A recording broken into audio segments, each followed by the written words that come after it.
Hello students, आज हम non का करेक्ट यूजेज का रूल नंबर 15 पे पहुंच चुके हैं। अब तक हमने नॉन का करेक्ट यूजेज का 14 रूल तक बता चुके हैं। रूल नंबर 15 में क्या कहता है? If two or more than two nouns are combined then apostrophe s is added to the last noun to indicate the joint possession and apostrophe s is added to each noun to indicate separately।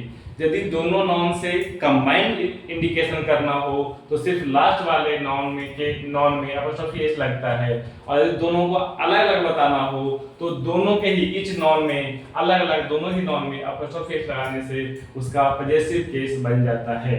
For example, J.M. Dent and Sons, ये एक ही दुकान का नाम है, J.M. Dent and Sons shop. तो निश्चित है कि एंड से जुड़ा हुआ ये दोनों नॉन एक ही नॉन का इंडिकेट करता है, तो सिर्फ लास्ट वाले नॉन में हम apostrophe s लगाते हैं। किंतु यहाँ पे s के बाद apostrophe लगाया गया है क्योंकि यहाँ पे सन्स प्लूरल है। याद रखिए, नॉन का मैंने केस में बताया था कि जहाँ पे s या es लगने से बन जाता है प्लूरल और उसका पॉजेसिव केस बनाना हो तो हम s या es के बाद में apostrophe लगाते हैं ताकि वो पॉजेसिव केस में कन्वर्ट हो जाए। अब सेकंड एग्जांपल है किड्स एंड इट्स पोएम। तो किड्स एंड इट्स दो पोएट्स हैं, दोनों अलग अलग हैं और दोनों के ही पोएम की बात की जा रही है, पॉजेसिव केस की बात की जा रही है, तो दोनों ही नॉन के अंत में हम apostrophe s लगाएंगे। वही क्या था, एक बार रिपीट कर लीजिए। यदि दो नॉन को एंड से जोड़ा गया है और दोनों से एक ही नॉन का इंडिकेशन हो तो सिर्फ लास्ट वाले नॉन में हम apostrophe s यूज करेंगे, और यदि दोनों नॉन से अलग अलग बोध होता है तो दोनों ही नॉन में हम apostrophe s लगाएंगे। रूल नंबर 16 कहता है the noun may be hide if a noun is used to indicate a certain house, a school, shop, church, etc. and the noun has been used as an object and in possessive case। इसमें ये कहता है कि यदि किसी non को एक बार हमने यूज कर दिया या वो नॉन नोन है, सब जानते हैं, तो वैसी स्थिति में apostrophe s के बाद हम उस नॉन को हाइड कर देते हैं, छिपा देते हैं। जैसे आई वेंट टू बैकवेल। अब वहां पे यदि बैकवेल का कोई फेमस शॉप है तो हम खाली बैकवेल शॉप ना भी लिखेंगे तो काम चलेगा।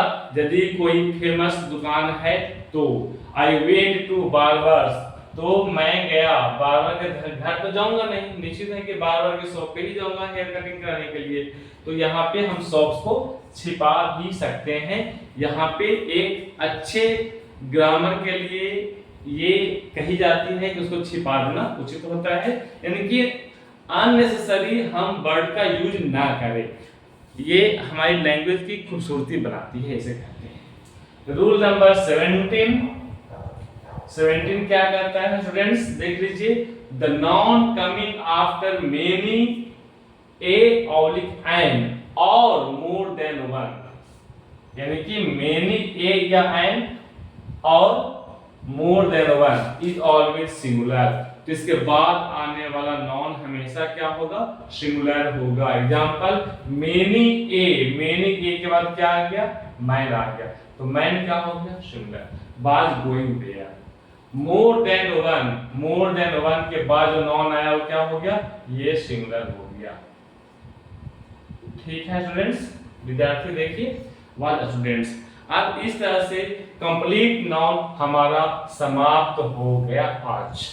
अब हम इसके बाद बहुत सारे कम से कम 10-15 वीडियो तो मैं ट्राई कर रहा हूँ कि एक्सरसाइज पे डालूंगा, जिसमें कॉमन एड्स भी होंगे, एकेडमिक भी होंगे, कॉम्पिटिटिव भी होंगे, सारे मिसलेनियस होंगे।